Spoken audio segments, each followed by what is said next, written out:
Good morning. All praise and glory to the mighty Most High Creator who is one. He is one God.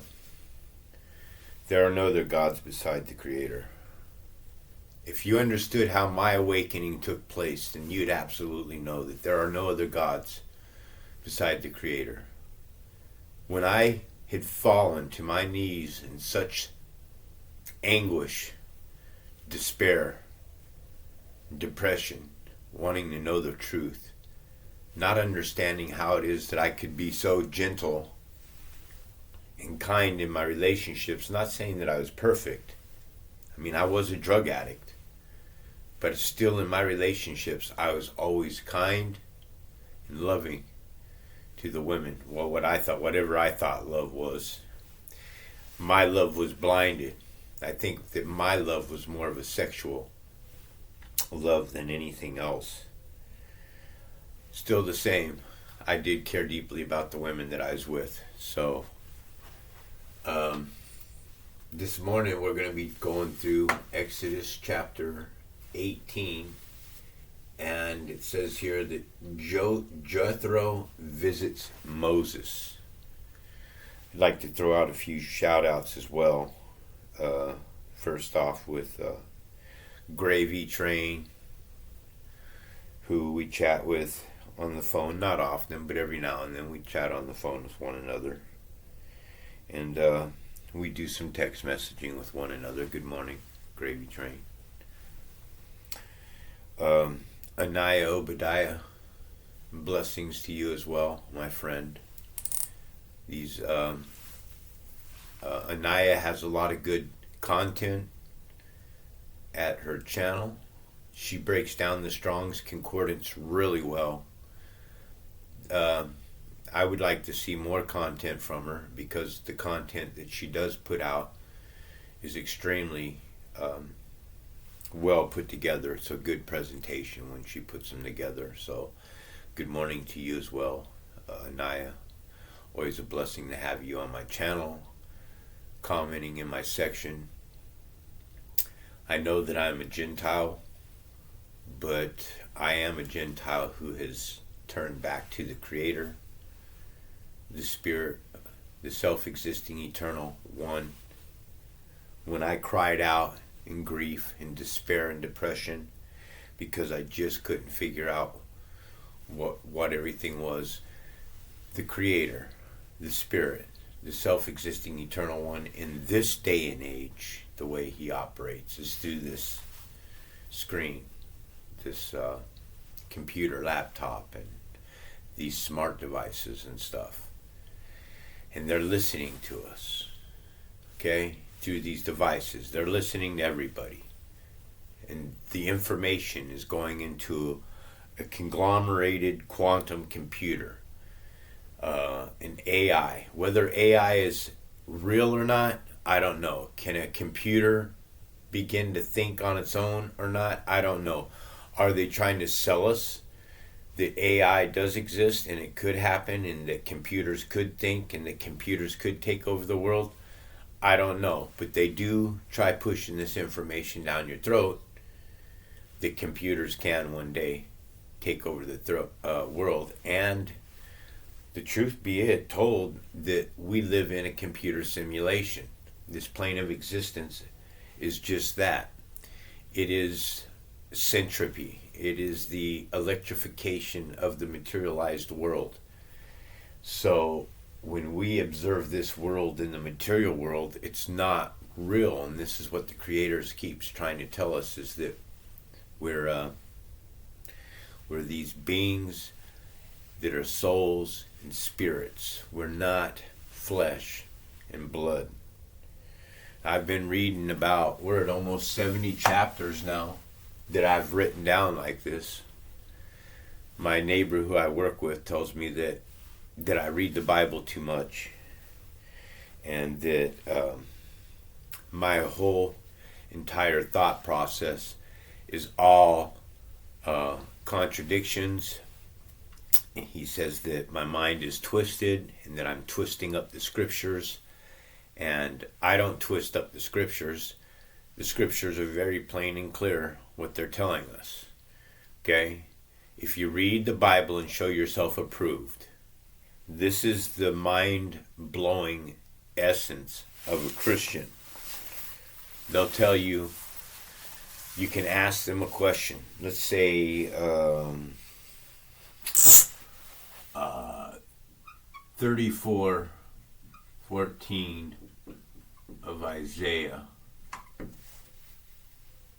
and the creatures will meet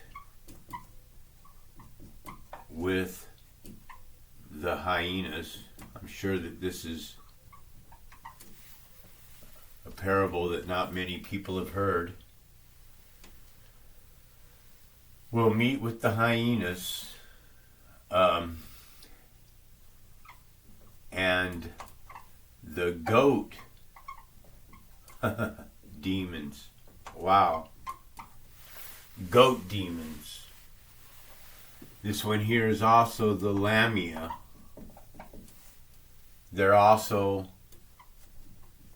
satyrs.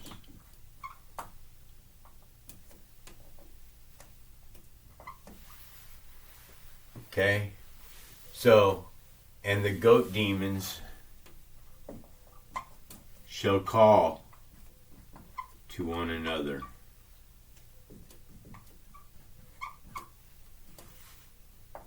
Also,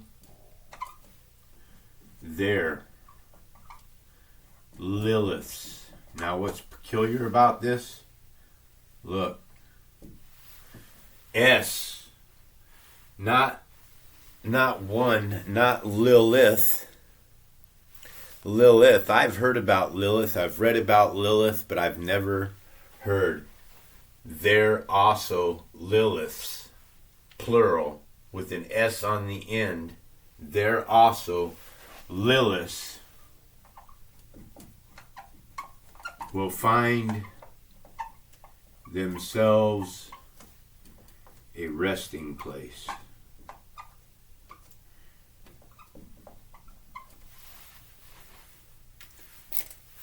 Goat demons. What do you suppose they're talking about here? Talking about Gentiles. All of this whole parable deals with Gentiles. The creatures are Gentiles. They're meeting with the hyenas, they're Gentiles.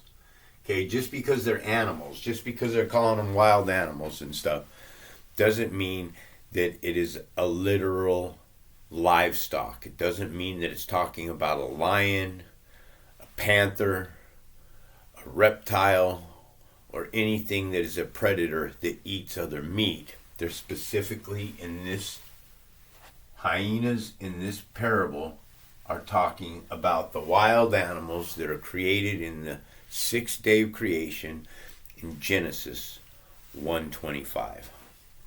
And that's what we got to focus on. We got to always focus on this channel to help you understand that there's two races of people that were created.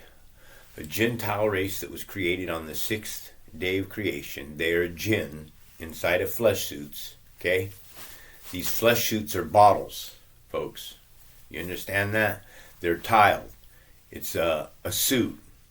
And our soul has been trapped inside of these suits because we've fallen away from God. If you look up the word fallen in the Strong's Concordance, the very definition of fallen is to lie. L-I-E, to lie, because we fell on a lie. We were conned into these flesh suits that we could fornicate, we could have children, we could procreate, we could have money, we could be rich, we could be in power, we could have people love us and worship us, when the whole thing of creation was for us to worship the Creator. So when we fell away from the Creator, we stopped worshiping Him and started worshiping ourselves, started worshiping other people, started making stars, rock stars, porn stars, generals who wear stars, all these different Jesus Christ superstars, star worshipers, the Hollywood Walk with Stars. All of it is all about star worship. So we started making stars in the Hollywood industry or rock and roll industry, idols. It's called idol worship. We are the idols. We are a vain show of ourselves. Okay, so let's begin this lesson here.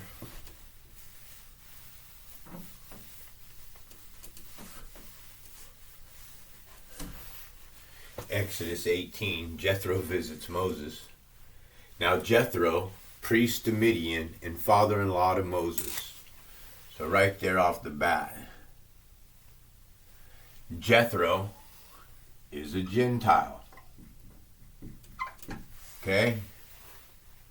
Priest to Midian and father-in-law to Moses.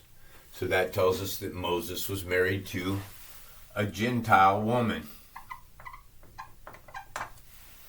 She was an Ethiopian woman. If you Google, Moses' wife, and you read up on Moses' wife, they'll show you depictions of Moses being a white man and his wife, the Ethiopian, being a black man. This could cause a lot of discord in understanding the scriptures and everything, because they want you to believe that there was a white man that was placed inside that little basket and sent down the river, and it wasn't a white man that was sent down that river.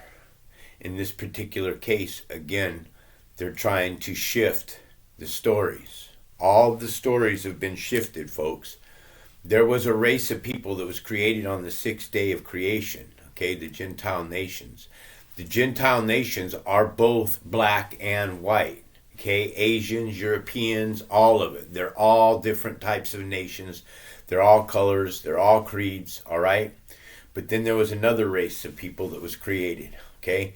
And this race of people has the Spirit on them.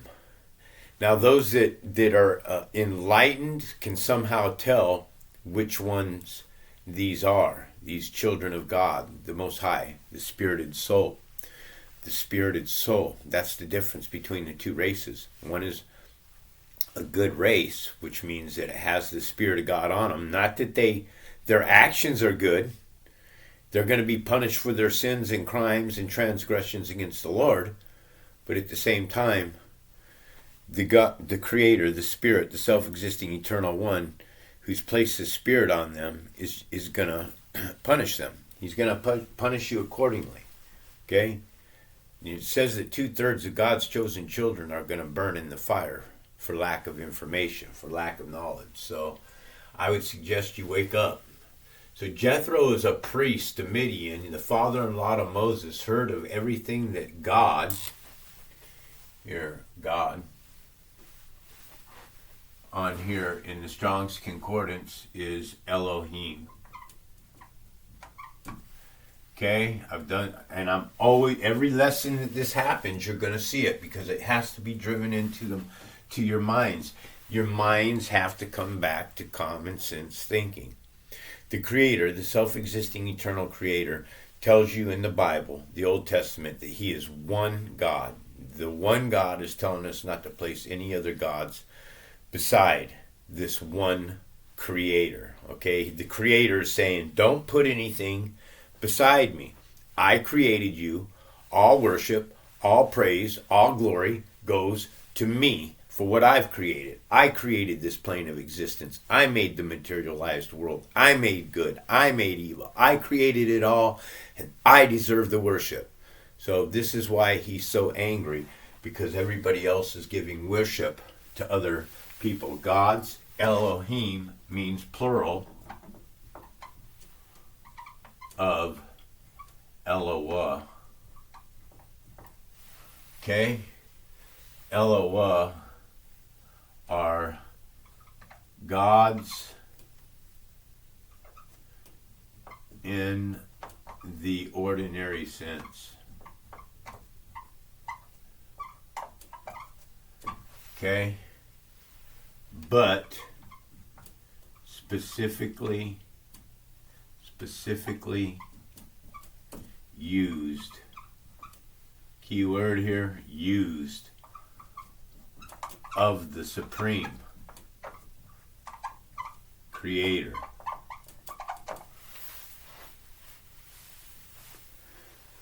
So God in the Bible, when they're talking about God in the Bible, they're talking about men who've placed themselves in a God position. Okay? You have to find discernment. Who is Moses? What Lord is it that's talking to Moses? This man. The Moses isn't talking with the Spirit, the self-existing eternal one. The Spirit isn't talking to Moses in physical form. The Spirit isn't talking to Moses in his head. The Spirit is using a man to speak with Moses. Something that is in power and authority. Still the same. Whatever this man is, whoever this priest is, it is a Gentile. Okay? The Gentile were here before the second race was created. The Gentile were in power before the second race was created. God created his second race, gave them dominion over everything on the earth. He gave dominion to the animals, to the first race, and they were to destroy. When he created the second race, he brought, in the story in the Muslim Bible, is the first man that was created was brought to the second man that was created and was told to bow down before him. And the first man refused. He said that he's a god, that he wouldn't bow down to a mortal man, because the first man that's created is forged from the fire. Okay, so now you got to understand. So when we're talking about God had done for Moses, also God here, which is key, okay, and this is in 70% of the definition of God used. If it's not Elohim, then it is a magistrate. Okay, and then we got to look at the word magi, because magi equals magic. And I'm trying to tell you that man that's created on the 6 days an illusion. We are an illusion. God's power, his how he does things is completely, it's mind-blowing.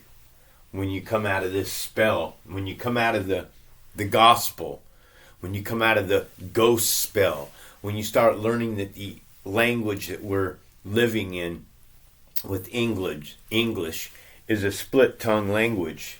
It's not. This is why the Native American Indians of America said that the white man speaks with the split tongue, because the very words itself is a split tongue language. To bless is to give spiritual gifts, blessing, or even material gifts. That's a blessing. When the Israelites left Egypt, they were blessed with silver, gold, clothing, and the Creator had already saved all the livestock that they had, which is kind of fishy about the story too, because multiple times God is said in the Bible that he wipes out all of Egypt's livestock, and then the very next parable they're saying that they have livestock, that he's going to wipe out all the livestock that were already wiped out already. So discernment is used. There's things that are said in the Bible that are not happening. Please understand, these are simply stories that are written in the Bible. They're metaphors and they're allegories, and they are riddles. Okay? They're riddles, folks. This Bible is a riddle. It tells you. Go read Proverbs chapter 1, verses 1 through 7. Read those. Though it tells you, it takes wisdom, it takes insight, and that the Bible is a riddle. It was written as a riddle. Why? Because this is how you show yourself approved to the Creator. Okay? God had done for Moses, for his people Israel, and how the Creator the Lord. It says the Lord, the self-existing eternal one, but I prefer to use the word creator because creator has eat in it. And what the creator did is he created a materialized world of flesh eaters. Face it, everybody on this plane of existence are flesh eaters. We're all eating flesh. There was no flesh eating going on in the garden when Adam and Eve were created. Okay, they were given only fruits and seeds and vegetation, nuts and berries and stuff like this. It was all there, it was plentiful, and it was there for them. Okay? I don't think that Adam and Eve, as God's creation, were ever meant to fornicate, lay down, and have children with one another. They were God's chosen creation. They were special to him. And then that man, God knew, the Creator knew that man would come inside of the garden and try coaxing him.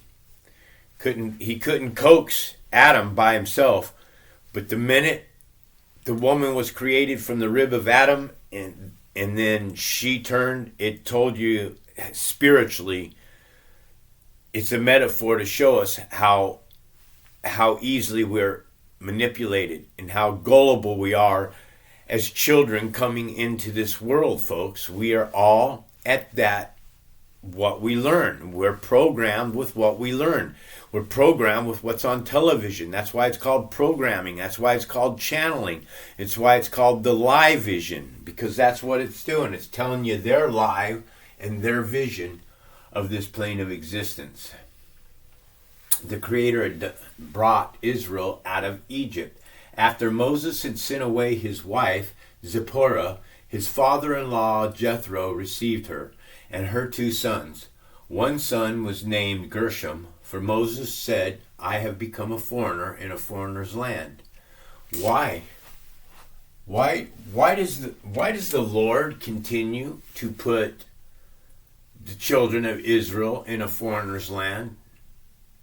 If he's come to save them and he's marching you all out to a desert, which is 40 years wandering in a desert, that doesn't, I brought you out of the land of Egypt so that you could be plentiful. So I brought you out into the desert to march you around for 40 years. I brought you out of slavery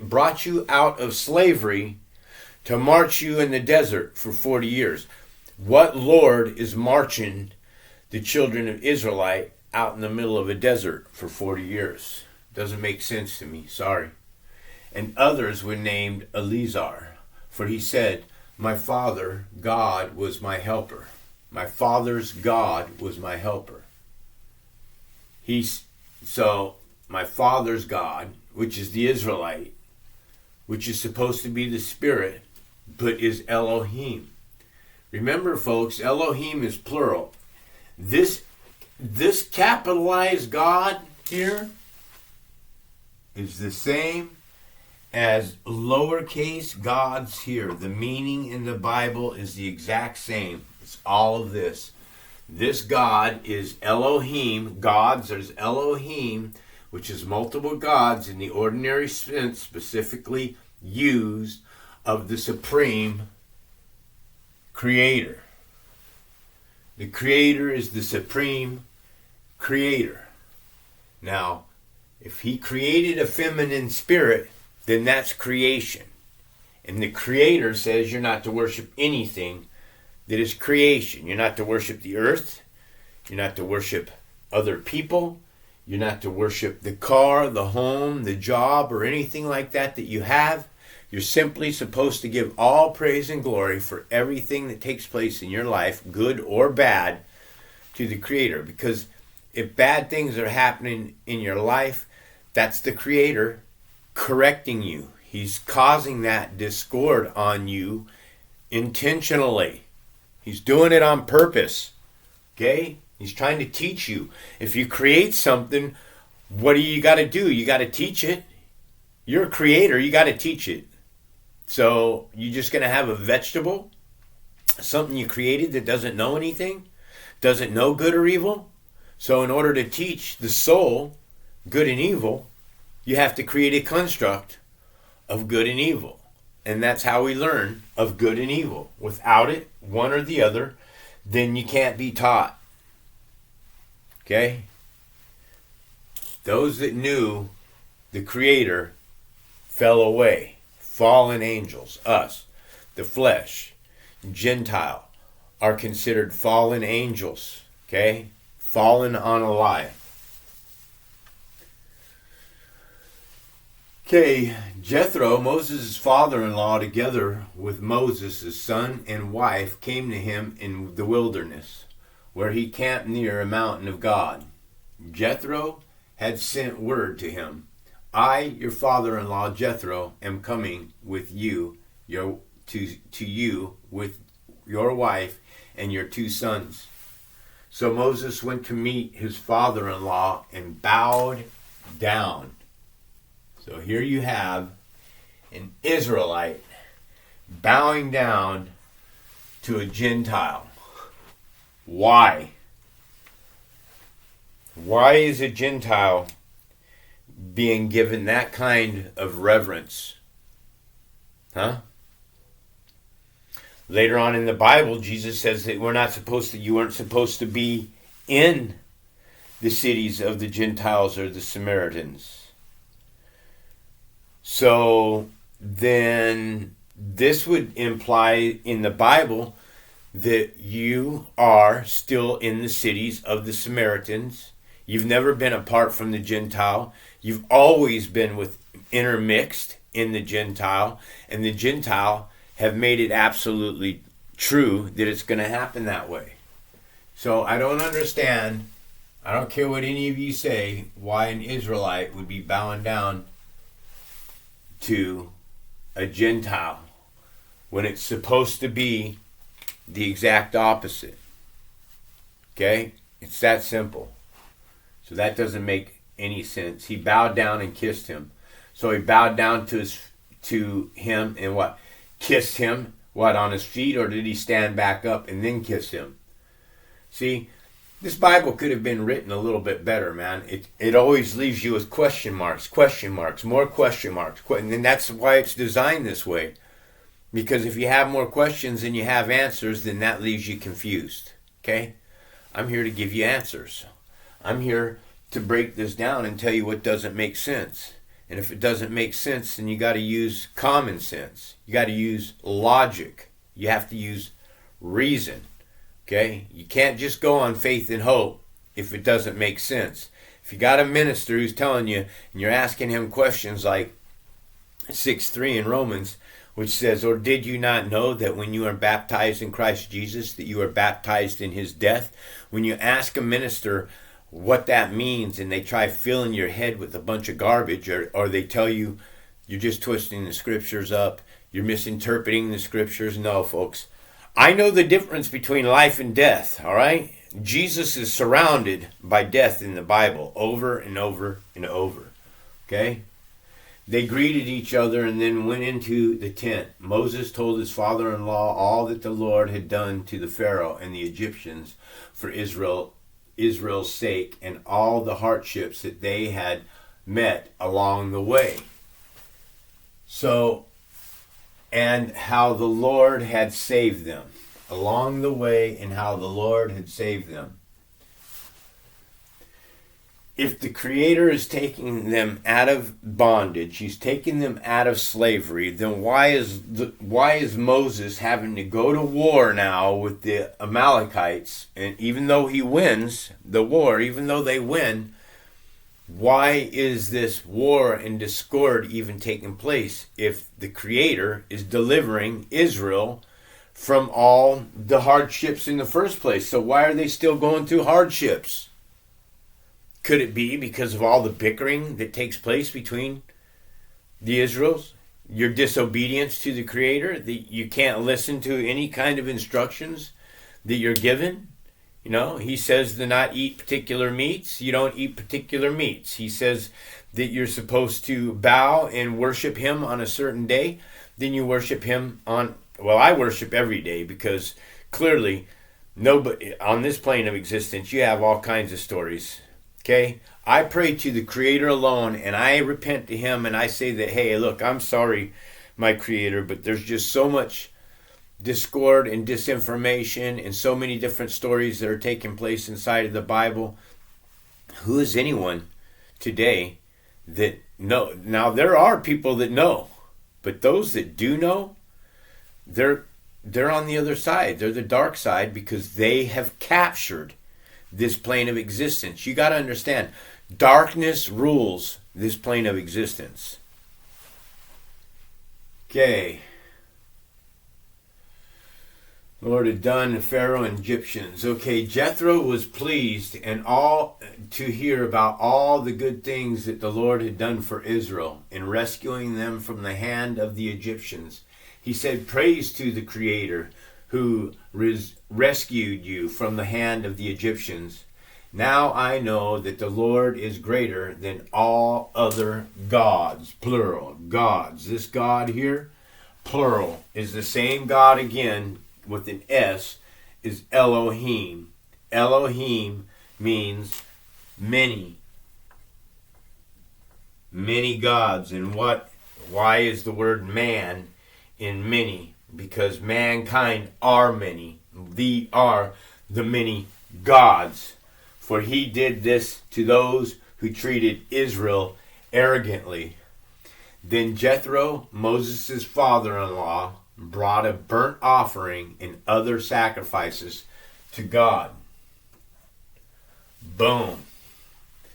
To God. So now you have God, singular, gods with an S, and then lowercase gods. Where's the other one at? That might have been the other chapter that I read. Sorry, I don't see it on here.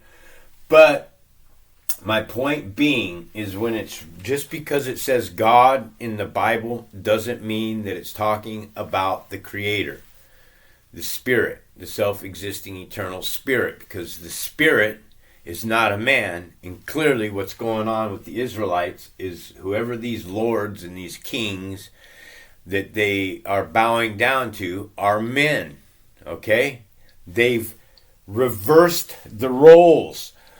That man was to come to Adam and Eve and bow down, but instead that man got Adam and Eve to eat from the tree of wisdom of knowledge of good and evil.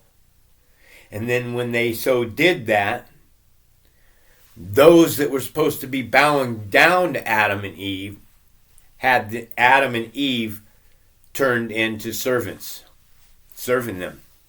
Okay? All life that exists on this plane of existence, life that exists on this plane of existence comes from the line of the second creation. All those that were created on the sixth day are ghosts. They're already dead. So they can't produce living offspring. The only way living offspring could have been produced is through Adam and Eve, because they were the living beings. And this is why Nephilim were created, because when the dead started laying down with the living, you are breeding a hybrid. And this is what they're trying to shove down your throats in all the vampire movies. They're telling you in the vampire movies what's going on. And Aaron came to eat with all the elders of Israel. Came to eat with all the elders of Israel to eat a meal with Moses' father-in-law in the presence of God, singular again. So God you have singular, and then you have gods, plural. So God, the Creator, is telling us that He's one God. So if the Creator is one God, then guess what? As an energy, Satan can't exist. So who's Satan? It's the flesh. Satan is the flesh. Satan loves the flesh. Satan loves the world. He loves conning people out of their inheritances, which is your soul. He's conning you out of your soul. The next day, Moses took his seat to serve as judge to the people, and they stood around him until morning and evening. When his father-in-law saw all that Moses was doing for the people, he said, "What is this?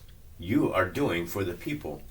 Why do you alone sit as a judge when all these people stand around you until morning and evening? Well, what are they telling you right there?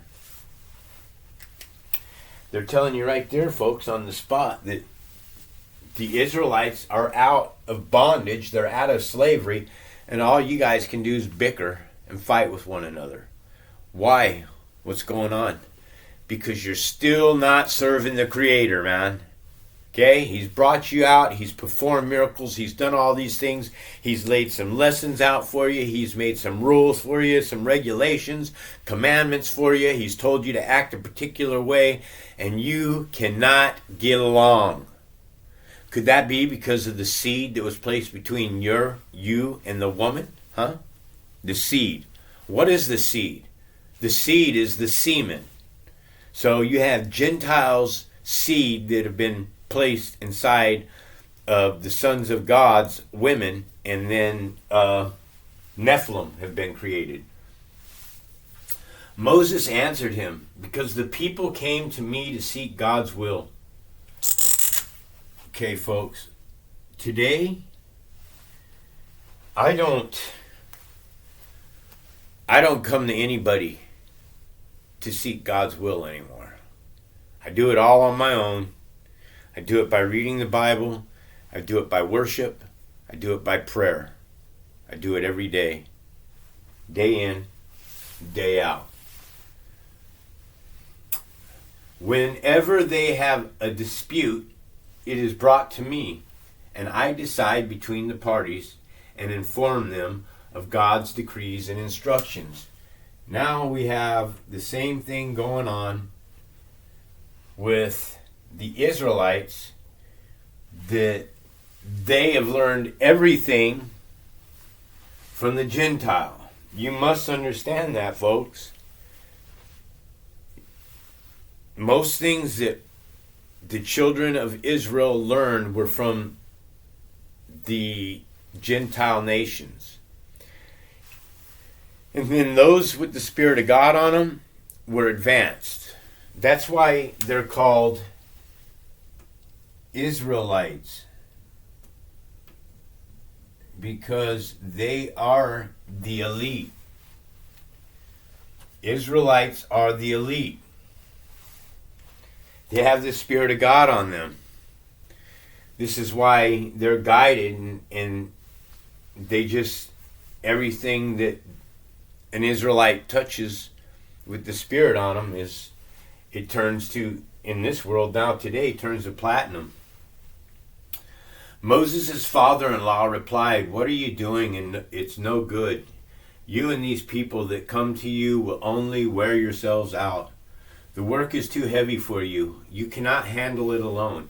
So now I'm telling you, this is the indoctrination beginning right now of beginning a slave system, beginning a court system, even among the Israelites. This is why the Creator says, come to Him. Come to Him and find rest. Come to Him and find peace. Not come to Israel, not come to Moses. Moses is being a mediator right now, and the Lord says that you shall have no mediators between Him and the Spirit. So why are you going to other people? It's a trick pulled over your eyes. Listen now to me, and I will give you some advice. Unsolicited. I will give you some unsolicited advice. Because that's what Gentiles like to do. They like to get up in everybody's freaking business and tell them what to do. Well, see how they've sold you this story about how they're meshing Gentile with Israel. Okay? Because Moses married an Ethiopian woman, which means that if the Moses' wife from Jethro would mean that Jethro is also a black man, which would mean that he is a black Gentile man. Jethro is a black Gentile man. Okay, yes, listen now to me, and I will give you some free, unsolicited advice, and may God be with you. You must be the people's representative before God and bring your disputes to Him. Right there, to the Creator.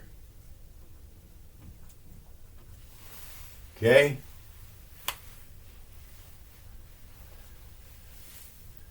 Bring them to Him. Teach them His decrees and instructions and show them the way you are supposed to live and how they are to behave. You know what that sounds like to me? That sounds like a lesson being given, is what it sounds like. God's trying to teach your children. He's trying to teach you. Give me 1 second.